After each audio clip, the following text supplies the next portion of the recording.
I'm no weirdo schlubby dad in a Mexican shack who drinks beers and lives on McDonald's. Meghan's father hits back at Bolte, written about him in most revealing interview yet.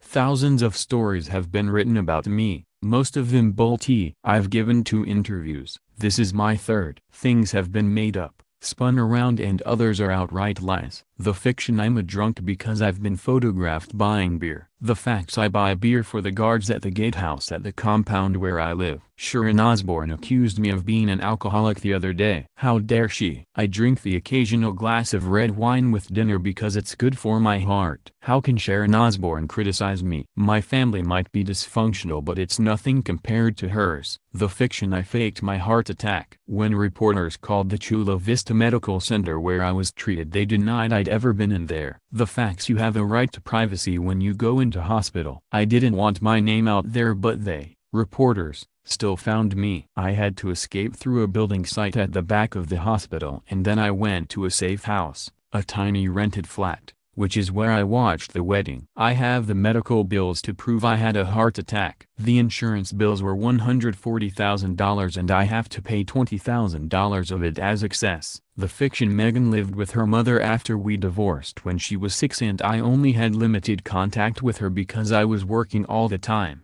The facts: Meghan lived with me from the age of 11 until she went off to college after high school. Before that I saw her all the time. I dropped her off at school every morning when I went to work and arranged for someone to bring her to the set of TV shows he worked on, such as Married with Children and General Hospital. After school, we were very close. I took her to her dance and drama classes. I would help build sets for her drama classes. I would help stage her shows. I'd always take her to C.C. Brown's. It's shut now, but it was an ice cream parlor on Sunset Boulevard. We also went to Hamburger Hamlet. Then we would rent old dance movies. We watched every Busby Berkeley movie. She loved them. She wanted to be a dancer at first. The fiction: I live on McDonald's meals. The facts: I eat a mostly fish-based diet.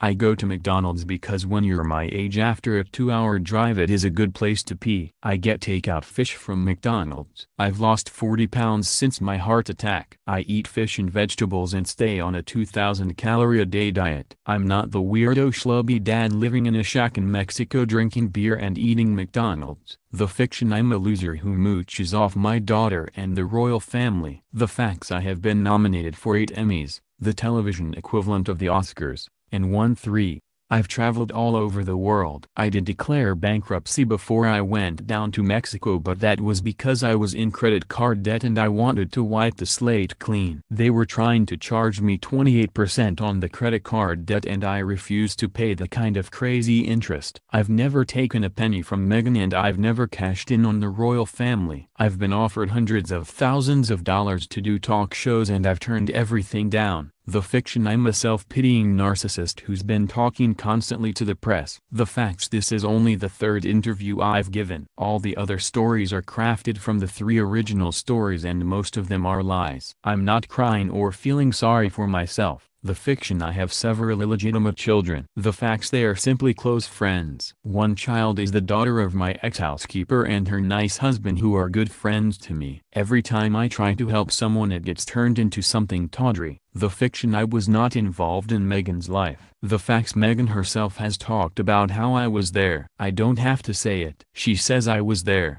The social activism she is so proud of is something I always encouraged. We bought turkey dinners and took them to the homeless. We would drive up and down Hollywood Boulevard and hand meals out to the needy. She's talked about that when she was given a form at school to fill out her race and it was black or white, she didn't know what to mark down because she didn't want to hurt her mother's feelings or mine. She came home and said, "I don't know what to do." I told her, "Make your own box." I addressed her birthday card to Duchess Meghan and wrote "I didn't fake my heart attack," by Carolyn Graham.